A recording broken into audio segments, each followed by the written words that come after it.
First, may I invite, on behalf of the organizer, Funabashi Yoichi, Chairman of Asia Pacific Initiative, to deliver his opening remarks. Chairman Funabashi, please. Good morning, ladies and gentlemen. As has been kindly introduced, my name is Yoichi Funabashi, Chairman of Asia Pacific Initiative.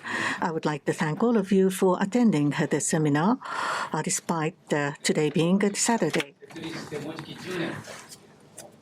Our think tank will be celebrating the 10-year anniversary soon, but it was created originally to serve as the Secretariat for the Independent Investigation Commission on the Fukushima nuclear accident. I have been thinking earnestly to examine the cause of the accident, and we also needed to examine how the different parties have responded to the crisis, and that was the motive in creating the think tank. As we are at the 10-year anniversary of the Fukushima the accident, we have created the 10-year Investigation Commission on the Fukushima nuclear accident, and we have published the final report, which examines what have been learned in the past 10 years. And in October the last year, we have also examined the government response to the COVID-19, and we have published a report of the Independent Investigation Commission on the Japanese government's response to COVID-19. For the Independent Investigation Commission for the Fukushima accident, we had the Professor Kitazawa, the President of Japan Science and Technology Agency, to be the chair, and Mr. Kobayashi, the chairman of Mitsubishi Chemicals, to be the chair for the Independent Investigation the Commission for the COVID-19. They are deeply respected as the learned experts, and we were indeed grateful for them to serve as the chairs. We were able to have an independent examination by the civil society. Taking this opportunity, I would like to thank the two distinguished gentlemen for their kind efforts.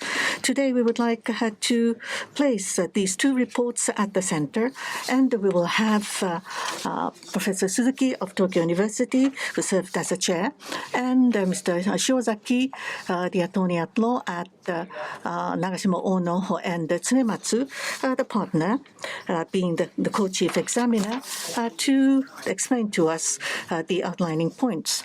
And from these two national crises, what we have learned, what we were not able to learn, and from the governance point of view, what we have assessed. We hope to have good discussion. Examination is a very difficult process. Japanese is not that good at examining things. At the National Diet, we cannot deny that we do not have that strong a surveillance function.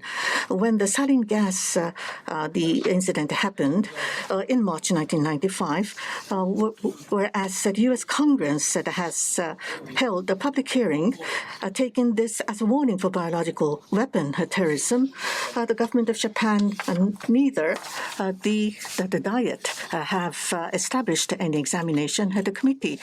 After any incident or events, there are the usual practice in Japan, be it businesses or be it the government agencies, to have reflection at the meeting, but it often turns into a drinking party later. We have gone through trial and errors, and we have established the method for the examination. And thus, 7 principles for the investigation have been put into the report. Let me mention the 3 major points. Listen carefully and thoroughly to the people directly involved and draw a conclusion inductively based on what we have learned. 2, there are near, medium, and distant causes in a causal relationship. Medium and distant causes are the social, historical background and systemic factors that influence people before they make decisions. That is where we must explore. 3, there is a trade-off in any policy and measure. We must take that into account and make recommendations based on our assessment of its cost effectiveness. But then, why is examination so important? Sorry to jump on you with this grand propositioning all of a sudden. are a war of the past. Neither the government of Japan nor the National Diet have examined ever what was the nature of the war, what was the decision-making process for starting the war, and why did we start that war? Why did we lose the war? No examination was ever been done.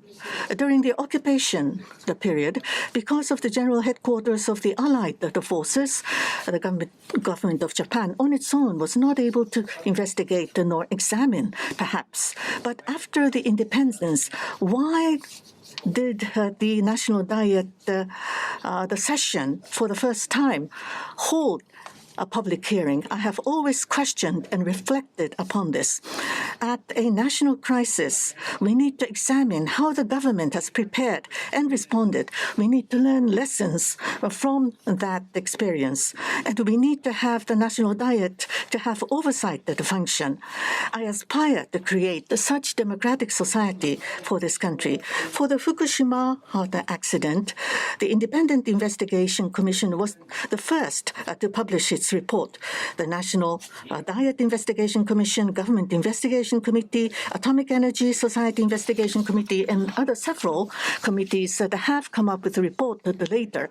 But I believe that our examination process is not over. For TEPCO's Kashiwazaki Kariwa, the nuclear plant is located in the Niigata Prefecture. For 3 governors in a row have been stating, for example, that unless the examination is made for the evacuation process of the Fukushima the accident, we cannot approve the restart. Or it is said that unless the result of the examination is indicated, we cannot allow for the restart of the plant. In actuality, the examination process is not over. Therefore, the accident itself is not over. That is what we have keenly felt as we have gone through the 10-year investigation commission report to be published. Another factor why I insist upon the examination is that the politics and the society are divided through the difference in identity. The fact and alt fact clash with each other. Fake abounds without any fact check. In the social media, we see the fake prevailing. What a bleak picture we see in politics and the media world. With AI and big data, the government as well as businesses are now able to siphon up the needs of the individuals. But at the same time, personal attributes and preferences, identity are being grasped by the government or the businesses, and they are able to target on a pinpoint basis. On the other hand, more individual, specific, and personal information disclosure are demanded from the public, but the government are taking defensive posture not to disclose the information. And the personal memo that needs to be disclosed are being turned into private memo, thus not being recorded. This is a stealth operation. In the cyberspace, anonymous, impersonation, diversion of illegally of data, fake, deep fake abound and prevail. Those people who are directly involved, their personalities are distorted and degraded. Ownership are now being erased. People who are involved needs to be inquired directly. We need to go through the fact-checking process to deepen the shared understanding. Democracy is based upon full deliberation. That is crucial, I believe. We need continuous examination to achieve shared awareness amongst people with different interests. Lastly, as the public the people will be able to participate in public space and be able to participate in public policy making. An examination of public policies and response by the government are really critical.